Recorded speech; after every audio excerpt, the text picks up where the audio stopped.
Actually, piggybacking on that question, do you have thoughts on novelty of idea? Like if some smart founder figured that out, so that for the investor, it's like, oh, the smart founder figured out that there's this massive market, fragmented, huge companies, low NPS, clearly I should give this person money. But as a founder, should you just like fast follow and say, oh, this person found this huge market that's, like, how do you think about that? Yeah, I think actually too many founders have too much pride of invention, which is one of the reasons we're all founders, right? Like that's why you start a company. And then you see something really magically working and you're like, oh, I can't copy that. I need to do my own unique spin on this thing, and then you screw it up. And so actually I think that's one of the big things that people screw up all the time. And you actually see like really outstanding teams that could go and crush whatever crappy company started something, and they have too much pride to do it. And I don't know if they should. I mean, Steve Jobs was the guy who said, great artists steal, right?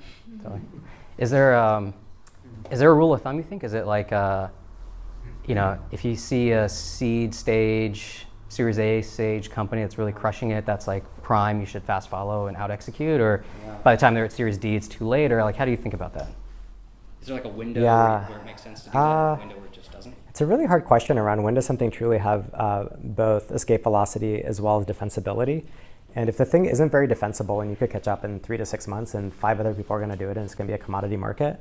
So part of it as well is figuring out what actually has defensibility, but that you can overcome the barriers that the person has put in place so far.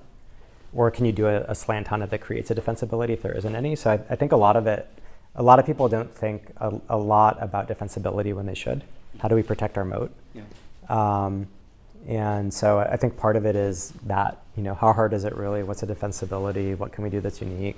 What's going to prevent 3 other people from doing it? So that would imply actually that a lot of businesses that look unassailable, actually from a founder perspective, you could actually run at, even when they're worth $150, $200 million, they're actually still very vulnerable. Oh, totally, yeah. Because there's a lot of companies that sort of do that and then they kind of fall over, or they blow up, or they do a bad job of sort of doing the next thing that's really important. So you do see a lot of companies stall out much earlier than if they were well run.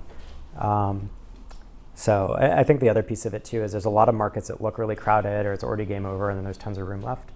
I think social networking was a great example of this. Everybody was saying in 2010 that their social's done. There's Twitter and Facebook and LinkedIn, and we're kind of done. And then suddenly you really see the rise of WhatsApp and Snapchat and Pinterest, and so it's just, and it was supposedly game over. Yeah, Instagram. And so everybody was calling game over when those companies were getting started, at least on the social side. So I think there's often a lot of room.